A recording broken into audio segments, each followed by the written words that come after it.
Bumaksak ang BP ng mami ninyo. Kasi hindi pala siya nakakakain these last few days. Yeah, oo. She's been stressed out lately po. Oh, ang dad naman ninyo, he has not been taking his medications. Pagkatapos, hindi kumakain. Kaya, syempre, baksak ang kanyang resistensya. Doc, wala ho bang serious problem? Well, considering their age, we should always be cautious and watchful. So, i-confine po sila? Yeah. I will need to order some blood tests and x-rays para makasiguro tayo. Okay? Thank you, Doc. Parang, bigyan mo ng baka. Si Odette.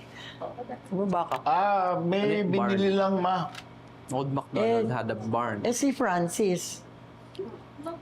Kanina andito siya. Araw.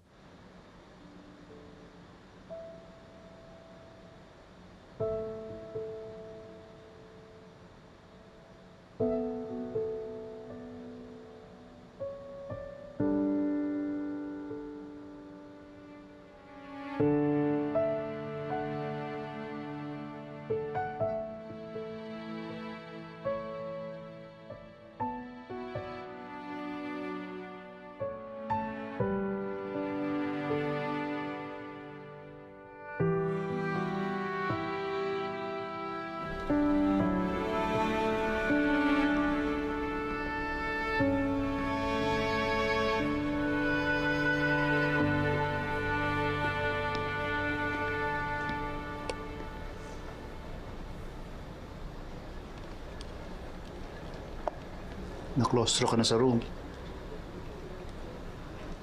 Medyo.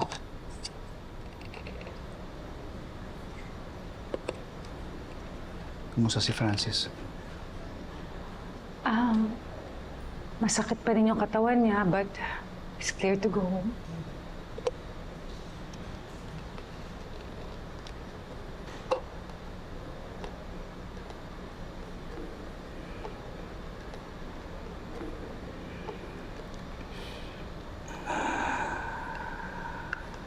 Daddy?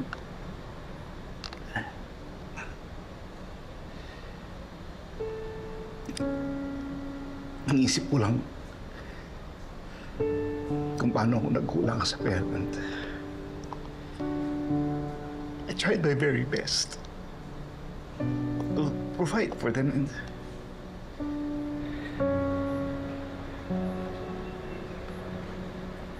Ginawa mo. Yung sa tingin mo ang tama. hindi ko kilala anak ko. Ang dami kong pagkukulang. Hindi lang sa kanila. Pati sa'yo.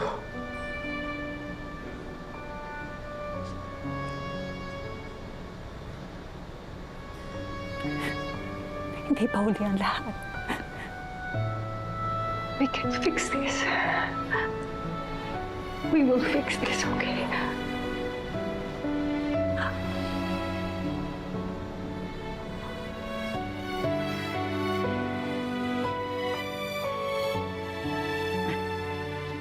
Saan ka papunta? Sa banyo. Ma, sasamahan na kita. Hindi. Ako na kasama. Iihi nga ako. Oy, baka mahilo ka ulit eh. Bilisan mo na, ihirin ako eh. Ay, ako na. Ako na. Ay, ako. Sorry. Ang kulit nila. Ang sweet nila.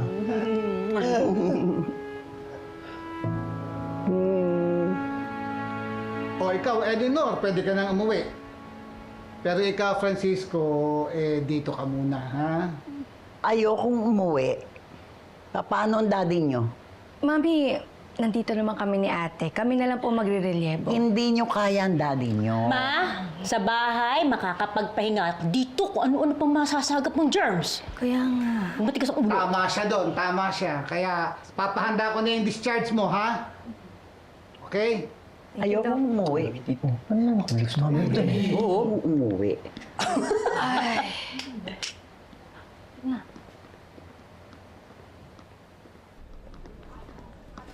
Dok.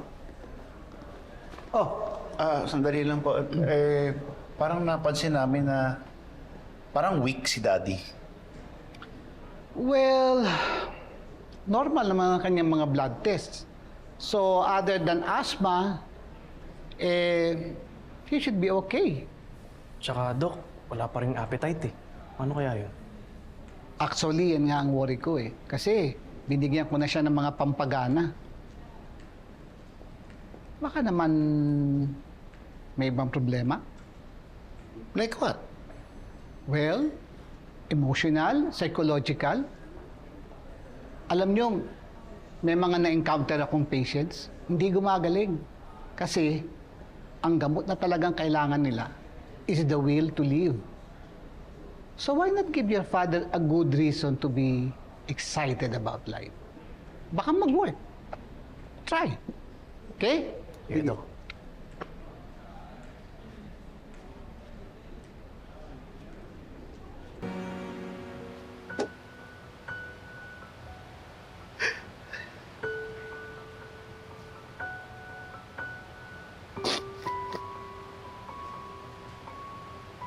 Hindi sumasagot sila Ninang Fortune at saka Tito Nelson eh.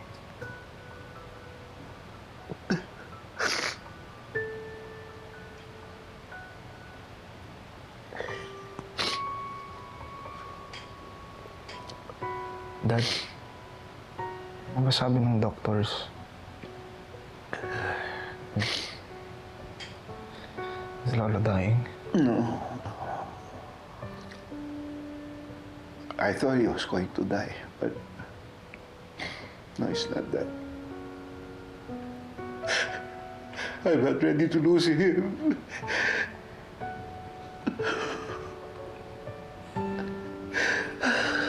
Dad, fighter naman yan si Lolo eh. Gagaling din yan. I hope so. I hope so. Gusto ko makabawi sa kanya.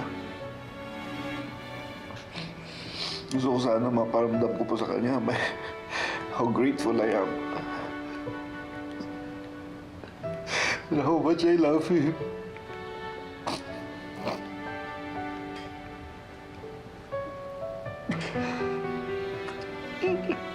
I can't lose him yet, you know.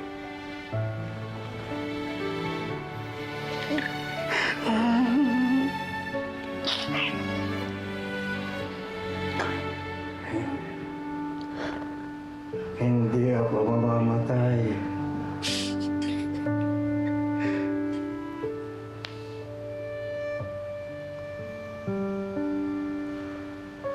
Daddy, please get well.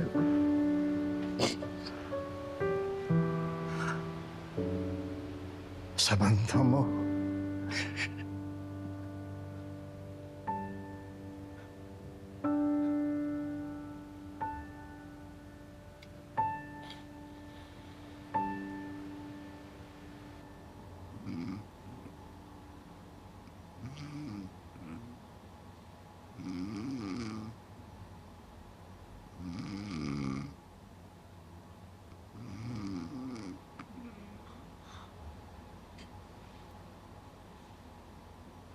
Dad, what's wrong? Oh. Yeah. It's okay. We'll clean it up, huh? Kakahiya sa'yo. No. It's okay.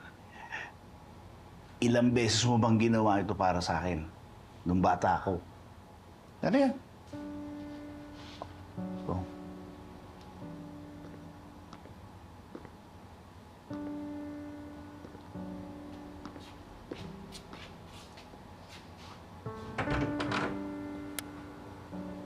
If you hold it, please. It's easier when you're lying down, but we do it this way. Yeah. Okay, good. Yes. There you go. Good. Your slippers.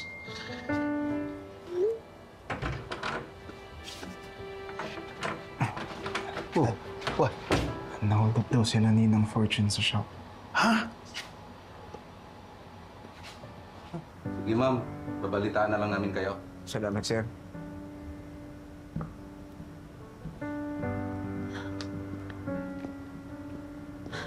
Nelson.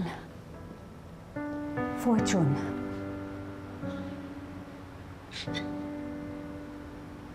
Okay ka lang? Ano, nakapagpa-blatter na ba kayo? 1 week. 1 week namin inipon yung pera dito. Dapat i-deposit na namin sa bangko. Ngayon eh, 1 Yung pera lang yun. 1 week yun eh. Ang importante, hindi kayo sinaktan. Anak,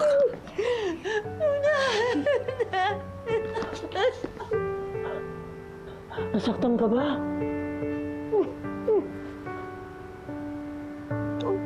Pero dahil akala ko mamamatay na kami. Akala ko talaga. Ako rin. But you're safe now. Andito kami lahat. Dad, bakit lumabas kayo ng ospital? Eh, hindi makapakali si Dad hanggang makita niyang okay kayo. Babalik kami kaagad. Ayoko nang bumalik. Dad, hindi pwede. Ano hindi pwede? Ano ko, preso?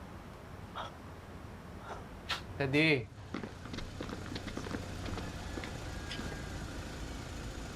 Bukas, may family meeting tayo. Meeting? Ang hindi magpunta, hindi ko na anak.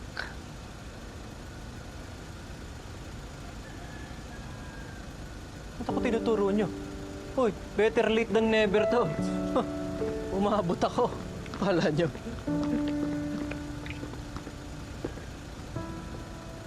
Tayo mo mag-drive? Salamat sa pagpunta, kuya.